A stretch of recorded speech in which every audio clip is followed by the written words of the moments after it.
Hello guys and welcome to another StarCraft 2 cast. I'm the Mish King here from Pixelated Entertainment, and today we're going to be seeing a game between Root's very own Puck aka LeiYa versus the blue Terran known as Zero's Rice. He plays for Rice and his name is Zero. Could be a Code Geass reference. Code Geass, such a good show, such a very good show. And they are playing on Newkirk District, I believe. Yes, this is Newkirk District, as Core Hall City is actually a 4-player map, which is used in the map pool as well. And yeah, man, gonna be casting a few games for Pixelated. I cast a few games for my team, Darkstar. Check those guys out and follow them at DarkstarSC2 on Twitter. Do remember to follow us as well at Pixelated TV on Twitter. And yep, all links will be down below. And what are we seeing here? Interesting position for the supply depot. So it's all about preference. There's a GLHF, just to be mannered. Good luck from LeiYa. And should be seeing barracks. Yep, there goes the barracks and some epic music with that barracks to go along with it. Man, that is the fry. That is the shake for the fries. And yep, looking at LeiYa just scouting out ahead. And I do believe this is one of his old accounts, and he hasn't really used the name change. I mean, she hasn't really used the name change that I know of. But yep, very powerful Protoss player from Root. Root is actually a very, very good North American team with the likes of Cats, Drewby, and Buck, of course. And I do believe there was another player. I can't really recall his name. But, and when I mean another player, I mean currently on the roster of Root. I mean, Root has had the likes of Major and Destiny and Minigun in the past. Minigun currently playing for Complexities at the moment, along with QXE. And there goes LeiYa's cybernetic score. Just gonna be playing it fairly safe. Both players don't want to do anything risky, but we could actually be seeing a proxy Stargate from LeiYa. She really likes opting for the proxy Stargate, as it is very powerful against Terran, and Terran have always got to be on their toes. And yep, just was gonna say that supply depot should also be on its toes and immediately go down, otherwise it will hinder mining. You're probably wondering why the supply depot has been made over here, whether it's going to be a burden or not. It actually can help if you get zealots rushing in, because you've created an artificial choke, so you can just have a few SCVs taking the hit or just on hold command, while the Marines in the back just shoot and bug out the AI of the zealot itself. It looks like Rice is immediately, oh sorry, I keep mixing up his name, it's actually Zero. And he is going for his command center, while LeiYa looks like she'll be up to some shenanigans, or possibly just going to see that there is a command center and then expand herself. Bunker being thrown down in the front just for protection, and double racks expand. Immediately probably going to go for a tech lab after that, just to get either that combat shield upgrade or the crucial stim upgrade, which benefits both Marauders and Marines. Sadly, does not benefit Reapers, and I'm kind of glad. If it did, I'd probably be crying even harder as a Zerg player. And it looks like LeiYa is going to be going for some robotics facility action. Could be seeing an Immortal, could be even be seeing a Warp Prism, as a Warp Prism would actually be pretty darn good. Third Racks is on the way, additional refinery is on the way, and it looks like we should be seeing some SCVs being rallied to the natural. There aren't that many SCVs to be had, and oh wow, my voice really cracked there. And there aren't that many SCVs in the main, but still, man, a few should be sent. And there we go, orbital command is being made. And LeiYa is just, she's just macroing it up herself. She's already comfortable that she shouldn't be killed outright by a Widowmine rush. But I do believe both players are effectively playing in the dark at the moment. And LeiYa isn't really trying any shenanigans. Now she should be just poking in with a Mothership Core just to see what's up in the other guy's base. As you can kill the Mothership Core fairly easy, and it looks like Zero knows that there is a possibility of a Mothership Core, as he's probably been poked with it quite a bit on the ladder. Having those Marines in his main, having enough Marines at the front as well in the bunker to ensure that no shenanigans can be had by the Protoss player. Additional gateways are also on the way by the Protoss player. Are we looking at Stargate? Yes, actually Warp Gate play, not Stargate play. If gateways can be made into Stargates, that would be horribly broken.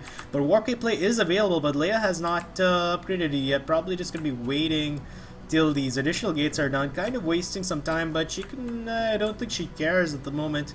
And we see an observer being sent most probably to the front, And it looks like we do have probes on both the north and south Zelnagas. And here comes the first little poke, and being very wary not to lose this Mama Ship core, as it only has 60 shields. So these, as you can see, the shields are already gone. And what are we seeing here? Finally upgrading to warp gates. And I do believe that was all a part of her cunning plan. And we've got a observer at the front, just checking to see whether there could have been some action on the front end. Oh, Warp Prism play! Warp Prism play! This is awesome. This should be epic, as he can just drop some in here. There is very little defense in his main. A lot of the Marines are actually at the back. A lot of the Marines are in the front. There's only one Marauder at the moment, and Stim has only just started researching, so it's going to be a while till that is done.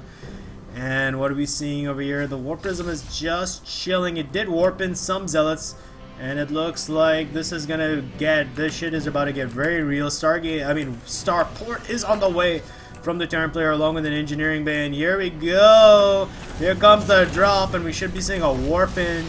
And no, just gonna pick up his, immediately picking up his Warp Prism and backing out. He knows that he can't really commit right now, as the Terran didn't really go that greedy. If he had made an additional orbital, then things could have been completely different, but the Terran player is just playing this out exactly the way he needs to.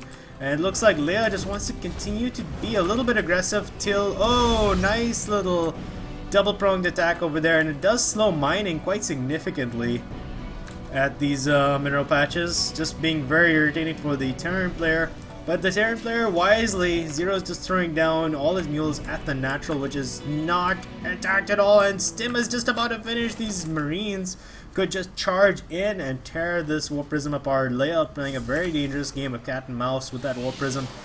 While in her own base, she's got additional gateways. She's also researching her upgrades, and probably gonna go for Twilight Tech soon once the +1/+1 armor and attack are about halfway done. Here comes the one Viking. Wisely, Zero getting this one Viking up, and yeah, now it looks like the Warp Prism will in fact be brought down. But immediately LeiYa should be dropping her Zealots. Yes, 1, 2, and 3 Zealots. The Warp Prism has now done its job. Kind of wasted in a way, but it forced the Terran to play somewhat defensively. LeiYa does know that there is a movement of forces now, and she does have quite a few gateways, immediately warping at a lot of sentries so that she can defend her choke. And it looks like behind this, the Terran is macroing up. Does LeiYa actually see it? Yes, she does see the command center. She knows that this will be a pressure play that she needs to somehow survive.